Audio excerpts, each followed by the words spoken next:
This is the Work Smart Hypnosis podcast, session number 80. Scott Schmaren on visionary opportunities. Welcome to the Work Smart Hypnosis podcast with Jason Linett, your professional resource for hypnosis training and outstanding business success. Here's your host, Jason Linett.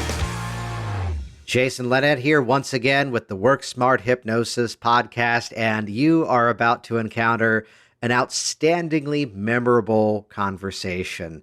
I first met Scott, I've known of him for a couple of years now, but first getting to meet in person, I believe it actually was 2014 over at the Mid-America Hypnosis Convention up in the Chicago area, the year that he won the award for being Hypnotist of the Year, and being struck with his incredible story. An incredible story that begins with his own personal life transformation, really getting a second chance, as you'll hear it, in terms of stepping back into life with better mindsets, better strategies, better options, and better mental perspectives of it. And this incredible journey of learning how to harness that and then spread that awareness to spread that empowering, transformational message literally around the world. He spends his time with individual clients. He spends his time in the corporate arenas and speaking, and I'll link to this over in the show notes over at Work Smart Hypnosis, a regular guest nowadays on the Howard Stern Show, as well as a outstanding clip. You'll see this over there on the website, appearing on Oprah Winfrey. So a fascinating story, which I want you just to hear it for yourself. So let's jump right in. This is session number 80, Scott Schmaren on visionary opportunities. You know, what brought me into this was really the struggle I had as a kid. I was obese. I was always the fat kid, the heavy kid. And, you know, I was teased and made fun of. And I spent my life losing weight and then gaining it back and not wanting to gain it back and really wanting to be happy and enjoy my life. And I was miserable and sad and depressed. And why was I having this internal battle with myself? It's like there was two beings inside of me, the part of me that wanted to change and to be happy, and the part of me that was dragging me back to where I was before, which was heavy and overweight. And, you know, it got to the point where life was just miserable, and I had just gained back 160 pounds of what I had lost, and I felt that there was no hope for nothing else for me to do, and I lost my purpose in life.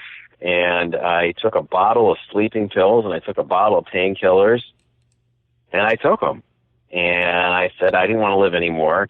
And I guess in all truth, I probably should be dead. I mean, I took enough pills to probably kill an elephant. And I remember waking up. I remember I passed out in a chair, and I remember waking up and seeing this light shining down on me from the sky, from above, through my window in my living room. And I had this very peaceful, surreal moment where I thought that I was dead. It was that peaceful and that tranquil. And then it's like the lights turned on inside of me, and I became alive.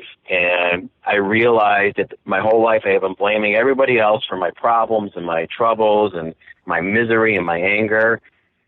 And here I was. I'm a giant guy like you. I'm 5'6". I weighed 360 pounds. I had a 56-inch waist, almost as big around as I was tall. And I remember getting out of that chair and saying, my life is going to change. So I started studying how my mind worked and realizing it was my subconscious mind that was the master of everything. And I began to work on studying things and reading books on hypnosis and neurolinguistic programming, and I don't know how many different programs, from becoming, you know, a certified clinical hypnotherapist to becoming an LP practitioner to being a silver graduate and all these other things. And I started taking these pieces of these things that I learned, and I started molding them and shaping them so I can make them work for myself. And then I started to change. And, you know, fast forward, here I am, I don't know how many years later, but I've been the weight I'm at now. I've kept off 180 pounds now for more than 10 years. My life has changed. And the voice inside of me changed too. And I took my real estate career, dumped it, and this is the voice inside of me. I'm doing what I'm doing now is what I'm supposed to be doing, which is reaching out every day and helping people really discover how amazing they are and to tap into the resources they already possess inside of them and create the life they want to live and actually live it. So that's the short story. Yeah, and thank you so much for sharing that. And I'm always curious to look at this concept of just what it takes for someone to produce change. And to recap that, here was this life experience, and then the study of everything hypnosis and NLP within the mind was, how do we recreate this? How does this happen? Is that how you describe it? Yes, and people need to know they don't have to reach that bottom, that low point in their life to make change. It's understanding that we are creatures of familiarity, not, I think it was Virginia Satir that said that, we've always been taught that man's greatest need is survival. But it's not survival. Our greatest need is familiarity, because we will do what we're familiar with, even if it'll kill us, as opposed to embracing change.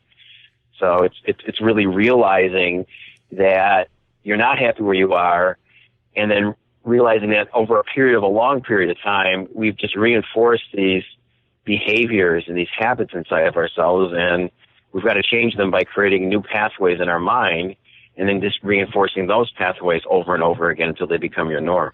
So I'd love to hear your take on this, because very often there's this expectation that, well, I've had this issue for this many years, so it's going to take that many years, if not something as long, to solve it as well. Though here's a beautiful moment where it just took that moment of, to put it simply, getting that second chance to go, enough is enough, and I don't need to live this way anymore. How much of, as you work with people, I know you do quite a bit of speaking, though you also do work with people on a one-to-one basis too, right? Yes, correct. Yeah. So how much of that navigation towards that moment where something shifts into the mind, and my language is getting that mind to the place where the old way of thinking, the old way of living just doesn't work anymore. And that's when change occurs. Well, I think that it doesn't, a lot of people think, well, if I've been like this for 30 or 40 years, it's going to take me 30 or 40 years to change. It doesn't have to be that way. If you're working on changing an ingrained pattern you have inside of you, however, you have focused attention and awareness of what you want to change can happen very rapidly. It was said that the change happens two ways: in a highly emotionally charged state. Change can happen very rapidly, which is really what we use the hypnotic state for. And then through repetition over and over. And I know I work with my clients, we work on both. We work on a hypnotic state, making rapid change. And then we work on creating a simple daily routine of actually writing things out in a journal, things you're grateful for, things you like about yourself, things you love about yourself. And what happens is writing those things out just reinforces that habit. I think of it like working out. You can't go to the gym one time, work out, have a perfect body. It'd be a fabulous, wonderful thing. It would save me a lot of time, but you can't do that. You got to do something all the time to keep your body in shape, and the same thing for your mind. You just can't do something one time and expect your whole world to change. You've got to do something consistently on a regular basis, driving your mind and keeping your mind in the direction you want it to go in. Though that specific example of one day in the gym is one that, even working with a weight loss client, there's so much of that mindset often becomes this all or nothing thinking that, yes. well, here was Thanksgiving and I had two pieces of pie, so all is lost. I'm talking with you today at the end of day 5 of a training course that I'm running. And here's a student that worked with a friend for exercise motivation, and how easily the mind of this individual went to, well, I went to the gym 3 times, but then I didn't, so this stopped working for me. When Here I am, but then again, there were you and I in Vegas a few weeks ago in the gym of the hotel at the same time. But the moment of, well, yeah, there's the rest day. And the phrase of one day in the gym isn't going to change someone's life. And likewise, one day of, let's call it, not as good eating is also not going to change their life.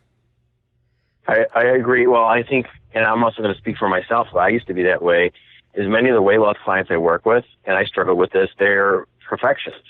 Mm-hmm. So they set up this unrealistic expectation they're going to follow this program without ever varying from it. And in doing that, they've already set in motion the wheels turning that they're going to fail. And it may be the subconscious mind saying, you know what, we really don't want to do this, so we're going to set up an unrealistic expectation that you can't follow through on. And then when you do have that one moment of weakness, I'm going to show you that you failed because you weren't perfect. And what happens? You chuck all the hard work you did and you flush it down the toilet. And I can remember having a lady work with one time, and she loved chocolate cake. And she goes, I'm never having it again.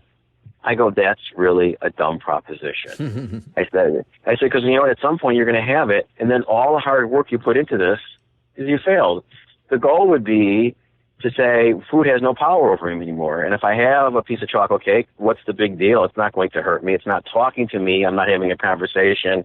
It's not soothing me and being a source of love. And that's when you know that you've accomplished what you want to accomplish. You've overcome that. And we have unrealistic expectations.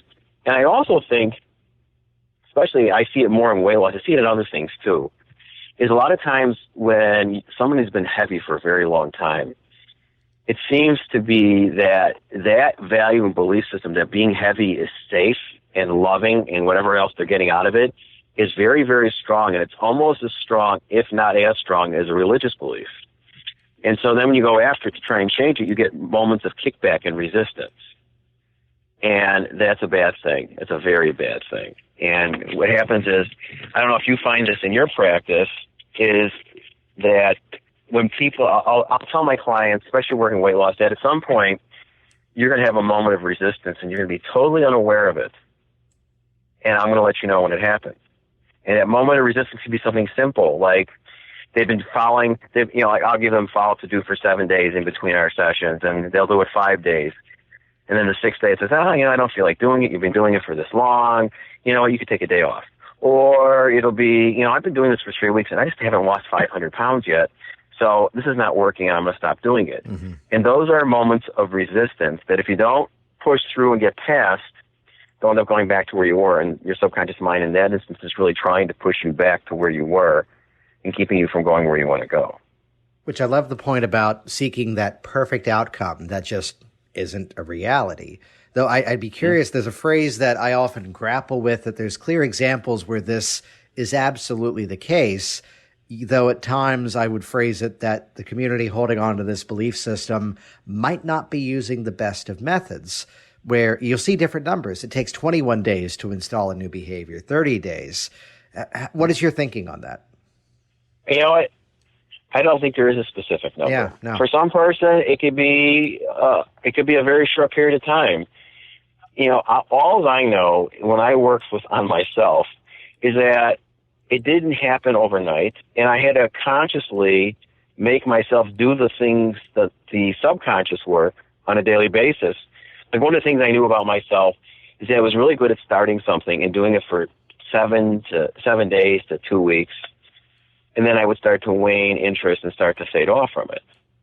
And I knew that this time going in. And then what I also knew is that I was really good at keeping my word. I was always instilled that giving your word was the most important thing. If you gave your word, you better do it.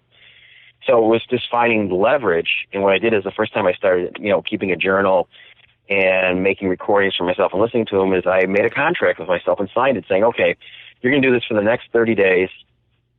No matter what happens. And at the end of 30 days, if you want to stop, you can stop, or you can renew for 30 days. And if you renew, you have to finish the next 30 days. Mm-hmm. And I signed it. And what it did is it kept me on track. It worked well for me. I know that like somewhere around day 7, day 8 or 9, and I remember getting into bed and I had it written in my journal, and all of a sudden I go, oh man, I forgot to write in my journal. And of course, the little voice in the back of my head saying, oh, come on, you've done it for 8 days already. What's the big deal if you miss a day? You're doing so great. Don't worry about it. But the other little voice on my other shoulder was telling me, you know what? You gave your word. You need to keep your word. And I dragged my sorry rear end out of bed, and I wrote in my journal, and then it made it easier for me to do it again the next day. So that's the perspective I come from. And, is it 21 days or 30 days? You know what? There isn't. It's whatever it is. It could be years. It could be months. It's doing something to a point. Like now, I have my morning routine, and I've been following it now. In fact, this October will be 14 years I've been following my routine. I just do it now like brushing my teeth. Right. It's part of who I am, and it wasn't always like that. It took a long time before it became that way. And that's the goal, is to get it where you just do it. It becomes part of who you are. I go to the gym every day, and people say, oh, don't you love going to the gym and working out? I go, no. I don't. There's days I don't mind going there, and there's days I absolutely don't want to go there, but it's part of what I do and who I am.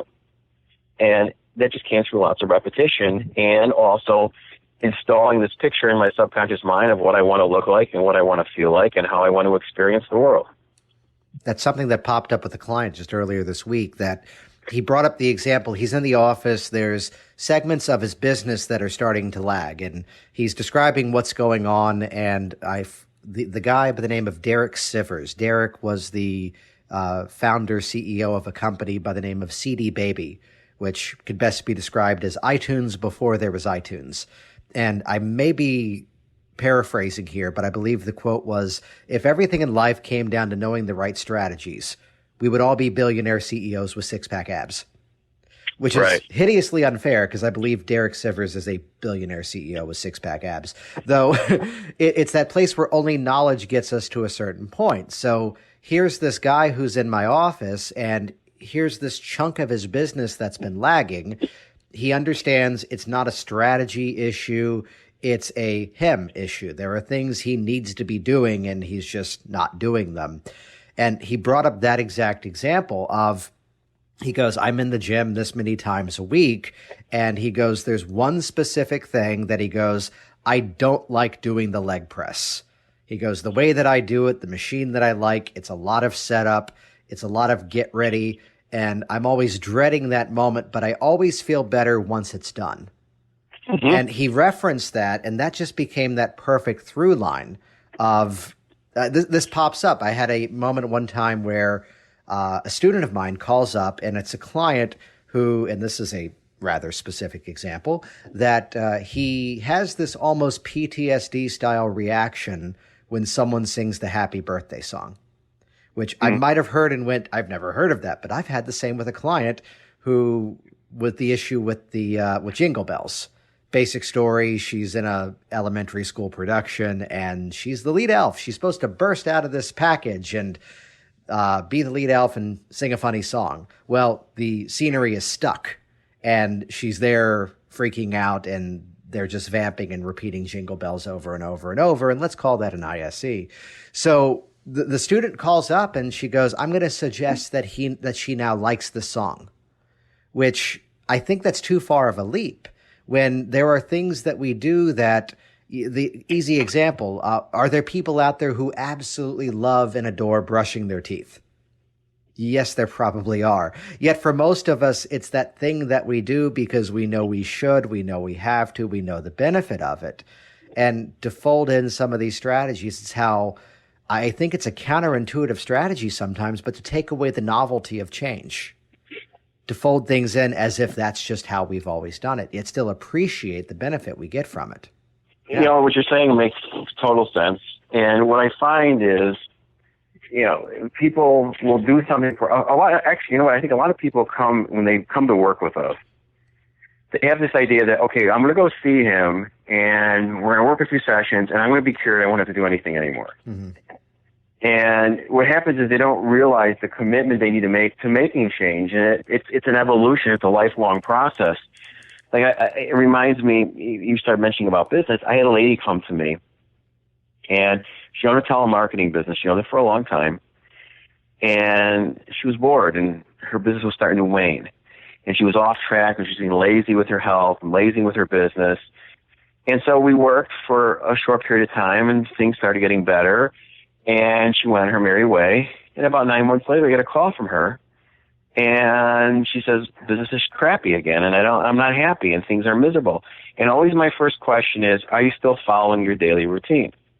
And I will say in every single case, the answer is no. Yeah.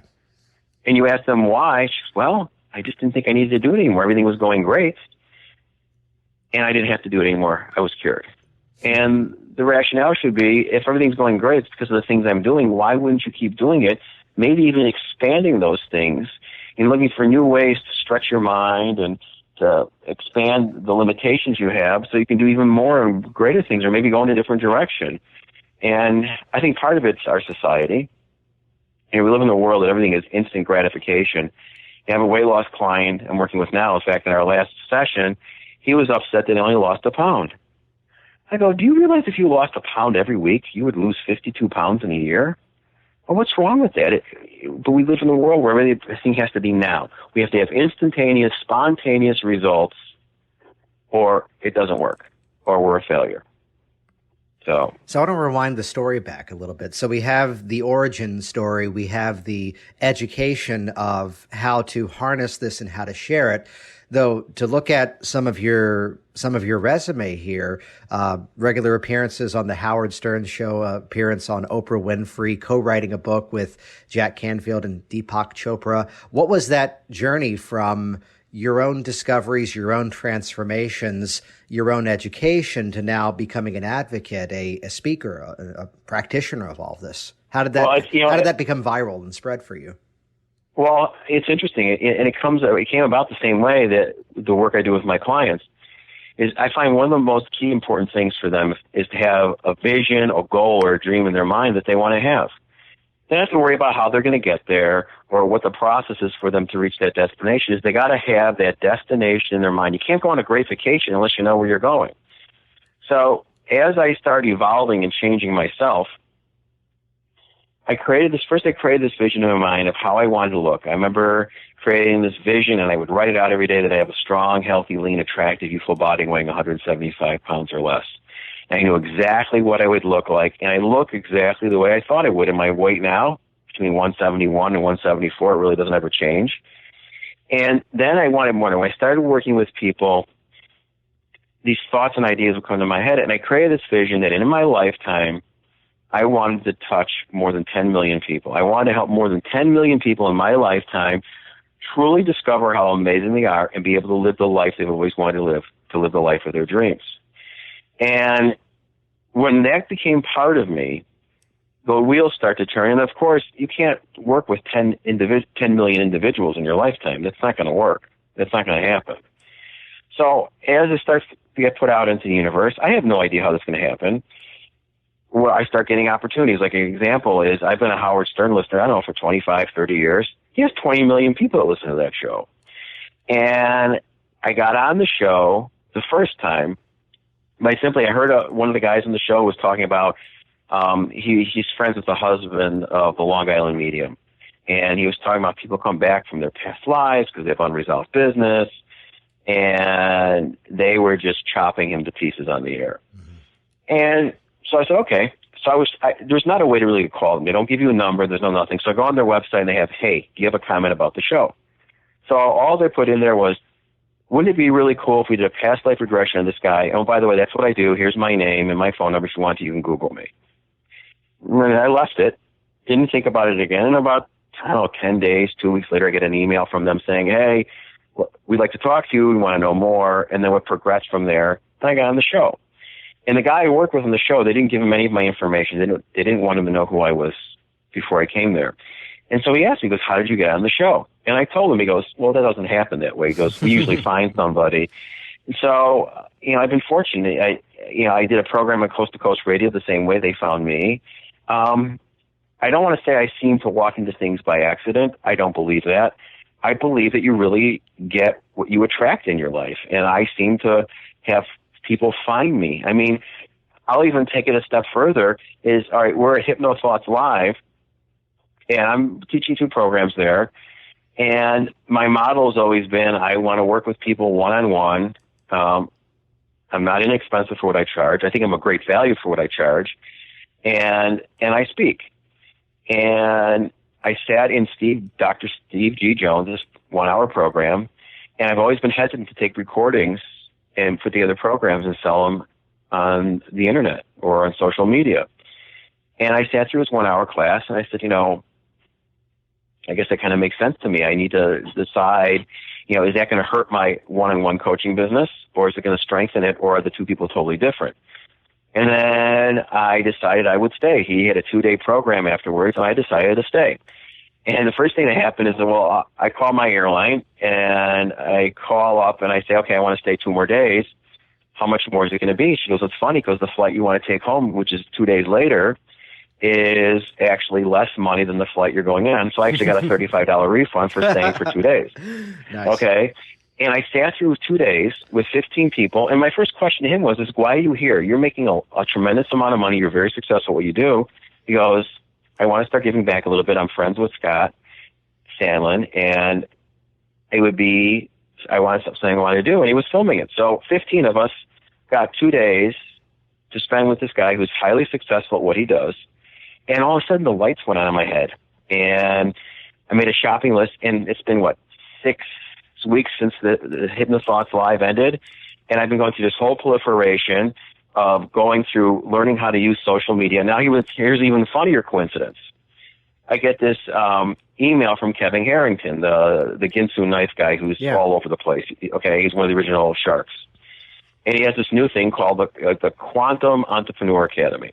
And they're giving it's really expensive. They're giving an inexpensive fee to get you in. It's a $49 online video program by this young guy named Max Finn, who is an expert at producing ads on Facebook and how to use the analytics they have to produce ads that actually produce good returns on your money. So I'm looking at the videos. You can make comments on there. And he mentioned that if you want to contact me, if you want us to use your business maybe as an example, we would. So I email him. I tell him my story. I've been on the Howard Stern show. And I get a phone call from him. And he says, I'm a Howard Stern fan. I just wanted to talk to you. He goes, this could be a lot of fun. And I told him my story about with Steve Jones. This is only a couple weeks after. He starts laughing. I go, what's so funny? He goes, the Quantum Entrepreneur Academy is a partnership between Kevin Harrington and Steve Jones. Nice. So the interesting coincidences of life. So, we learn these new things and we turn them on inside of our head. And if you are there to see them and you have, if you can expand your awareness, I always say to my clients, the two most powerful things you have, besides patience and persistence, is becoming awake and aware of your thoughts, your feelings, and your emotions. Because the moment you are awake and aware of them, you have control over them and you can change them.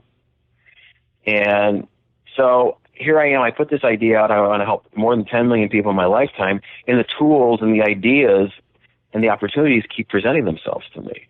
So, that hits on a theme, though, that I think across the board, too many people in this helping profession, and not just hypnotists, the thought is that the one-to-one is the best scenario, which can definitely be defended and argued. Yet there are people that are out there that the real opinion is that we are denying them the benefit of the process by not doing the big speaking presentation, by not producing the products, the programs. So Steve's a guy that some people would have some strong held opinions of, and I'd be one of the many to say, go up to him and shake his hand, because there's a lot of people that interact with hypnosis first thanks to all these recordings. And people can be just as successful if sitting in the audience of a big seminar, sitting at home with the headphones on, or just playing it over their phone, that there's this increase your reach mechanism that it all does tend to fold together. And from the business side of things, it positions us at the end of that funnel where people in this class that I'm training right now, there are people here because they've bought my smaller programs, and now they're spending 8 days with me in Virginia. And likewise, the opposite will occur. They've spent 8 days with me in Virginia, and then they'll likely spin around and buy some of the other programs. So it's a win-win from all sides, because we're providing better value, better opportunities, and just getting that message out there in stronger ways. I agree with you tremendously. What's interesting is when I had a conversation with Steve in between one of the breaks in the session, I said, my biggest dilemma right now is if I start selling a recording online, is that going to take away from people that are going to want to spend several $1,000s with me for one-on-one coaching? And he said something that made total sense to me. He says the people that will only spend $30, $40, $50 for an individual recording from you are not the people that are going to spend several $1,000s from you on coaching initially. They may end up, but the people that are looking to work with you one-on-one are not going to substitute that one-on-one coaching to go buy a recording. Right. And don't be afraid of it. And that was always my biggest dilemma, is will I be diminishing my value as a coach one-on-one working with people? And the answer is no. And I mean, on a similar note, you mentioned the client that stopped doing the ritual, stopped doing the routine because, I didn't feel like I needed to anymore. And granted, this is a client that some people may have a different reaction to the story than I did, which was that I had taught her self-hypnosis. I had taught her some very specific mechanisms. And her statement was, This is great, though I'd rather come to you every week for the next 6 months. And her statement drew the metaphor right away. She goes, I know how to exercise myself, but I do better when the personal trainer is there with me, coaching me. I understand that. Yeah. So it's some people would say, oh, no, you've created a dependency. Yet she saw me for that 6 months. She launched the project she wanted to do. And I think I've seen her maybe twice since then. That was like maybe 3-4 years ago.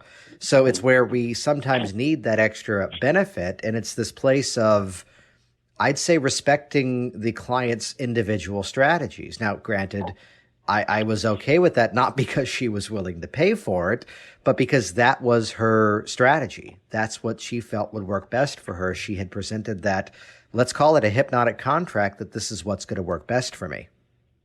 I understand that. I mean, I work with all my clients mostly on the telephone, and most of them are out of state from where I live. Some out of the country. And I've had people say, I want to come in and work with you. I'll fly in for a weekend. And I'll tell them it's really not necessary, but from their perspective, they think it is, and then they need to do that. So I get that. I understand that. Everybody's different, and everybody has to process and learn and do things in their own way. And we have to, helping people, we have to learn sometimes that it's not what we want; it's what's most important for them. If it works for them, that's fine. So I'm curious to ask this. We have your story. We've brought up several others as well. In all the years being in this environment of change, let's put it that way, is there one specific client story that kind of stands out as the benchmark that, wow, this stuff is powerful. Wow, this is incredible? I have a couple. Yeah. One is a fun story, and I have a gentleman I started working with. This is several years ago, and he came to me.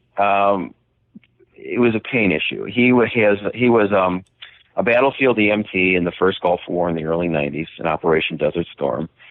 Front lines. He was a medic. He was a frontline EMT. He was wounded, and he loved what he did. He came back. He became a website developer, but he was still a fireman. He lived in Arrowhead, California. And he was a volunteer fireman, and on his free time, and he was a web developer, and he loved what he did. He had a wonderful wife. They had no kids. And several years ago, it's got to be 9-10 years ago, he's 2 stories up on a ladder, and they're fighting a fire, and the pressure builds up in the building, and the building explodes, and he's blown 2.5 stories off this ladder, and he lands on concrete, and he should have died, but he lived.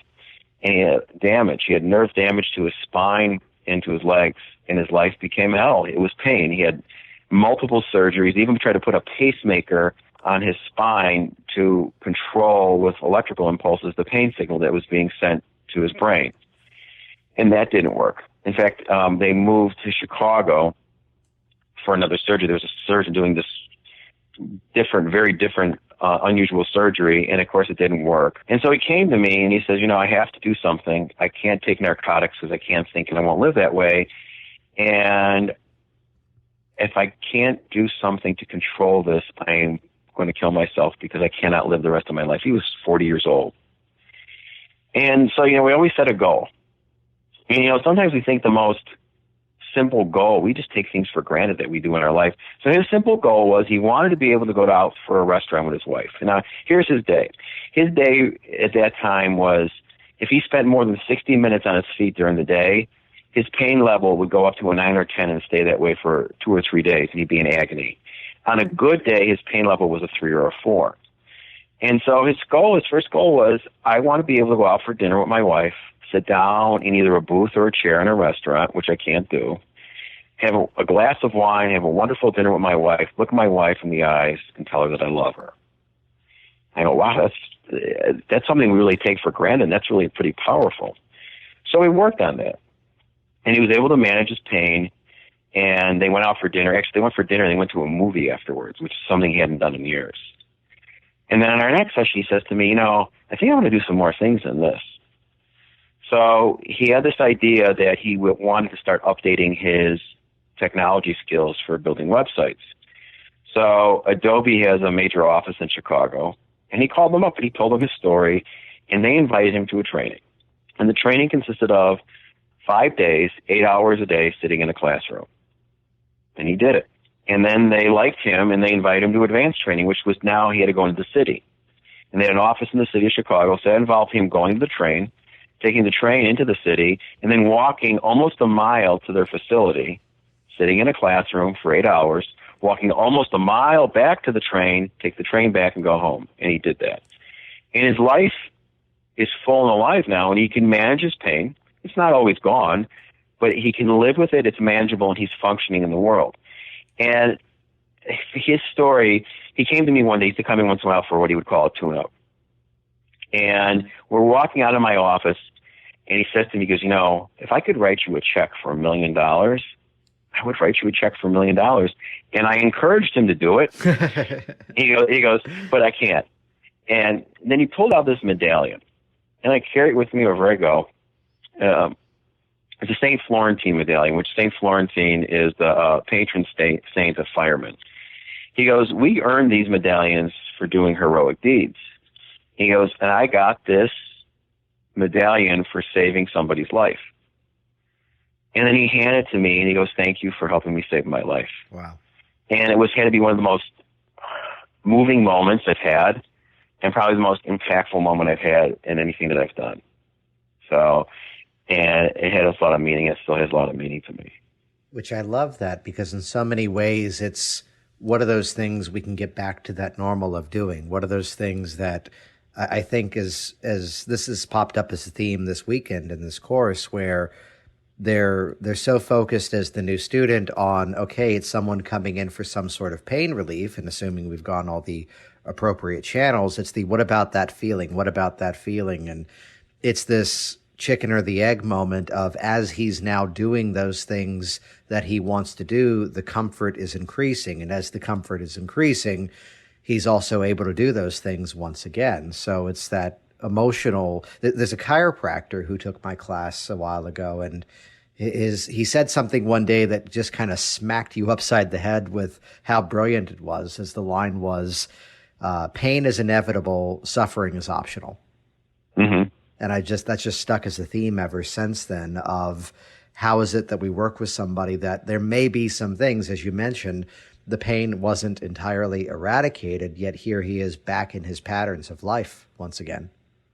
I think it's truly amazing what our minds can do. And I think also we forget sometimes as practitioners that sometimes we get as big a gift from our clients as we give to them. And I've learned so many magical lessons from my clients and the experiences they've had that have touched my very soul and my heart that you would never expect. And there's some really neat experiences. So then moving forward, let me ask you this. What would you say excites you about this journey continuing? Oh, I got a lot of exciting things right now. I am in talks right now with 2 different companies that produce TV brands, which would be info commercials, on doing an info commercial on putting together a program. And I have all these things that just seem to flow to me. And I'm very excited about the direction of my life and where it's going in, and all the fun things that are happening, and all the important things that are happening, even in my personal life, that just strengthen me as a human being and as a man and as a practitioner. And, life's an adventure every day. And, I have an idea where my I know where my destination is. Am I always sure how I'm going to get there? No. And so these wonderful things pop up. And what I've allowed myself to do is I allow myself to be open to listening to those things. Sometimes they're not the right things. Sometimes they are. But my ears are always open. My eyes are open. And whatever opportunity comes to me, I'm thrilled. And I'll look at it with an open mind. If it's right, it's right. If it's not, it's not. And thank you very much.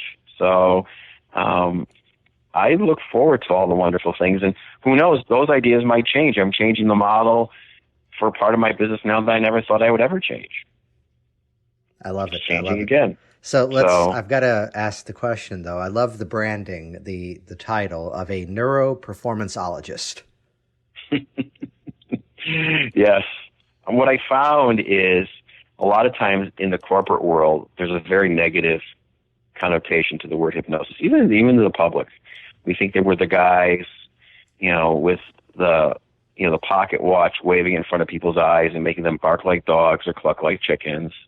And that's a fun part. I mean, stage hypnosis is entertaining and it's fun, but it's not what we always do when we're doing for therapeutic or for motivational purposes. And I found that several times people were hesitant to bring me on board to speak for their company or for their organization because I was a hypnotist, or because they had certain religious beliefs and connotations that hypnotism was really a bad thing because they didn't understand it.